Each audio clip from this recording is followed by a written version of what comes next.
Hey, og velkommen til Minecraft. Jeg vil bare vise jer de nye opdateringer, der er kommet til Minecraft. Jeg har dem faktisk i hånden. Ja, der er kommet fælder, som virker ved hjælp af string. Dem kan du bruge til pisten til, hvis der er nogen i f.eks. faction server, hvor at du ikke vil have nogen, der skal bryde ind i dit hus, og så falder der et eller andet ned i hovedet på dem eller sådan noget. Og så, det kan du så se ved redstone.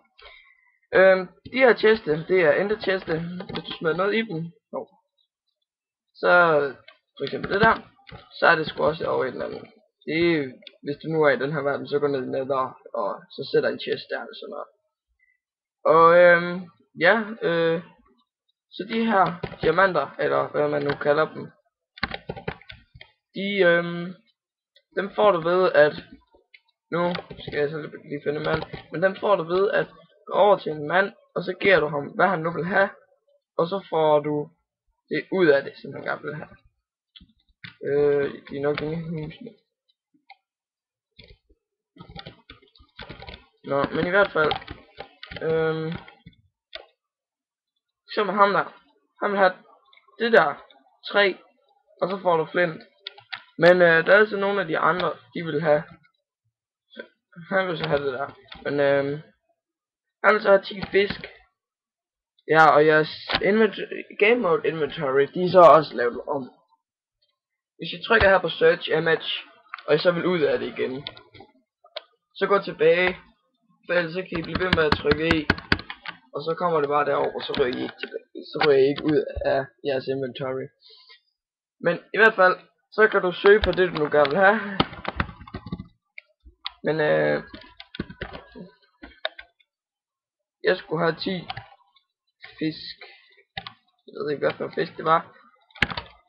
Og hvor blev han af? Jeg ved ikke, der. Der.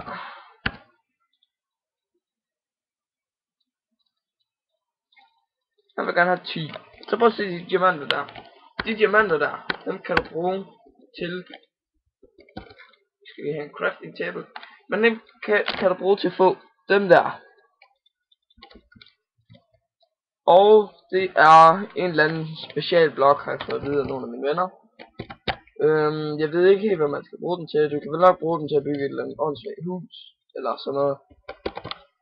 Men ja, det er jo sådan set de opdateringer der var. Udover det her help, som du nu kan skrive ind i singleplay, og så kan du alt muligt. Der er 2 sider help, eller 2 sider hjælp, med XP og alt det du nu gerne vil have. Ja, og ved I hvad, det er så lidt egentlig det. Subscribe for for at jeg gider at lave mere. Så det gider jeg sådan set ikke, hvis jeg ikke får nogle subscribers. Og ja, see you.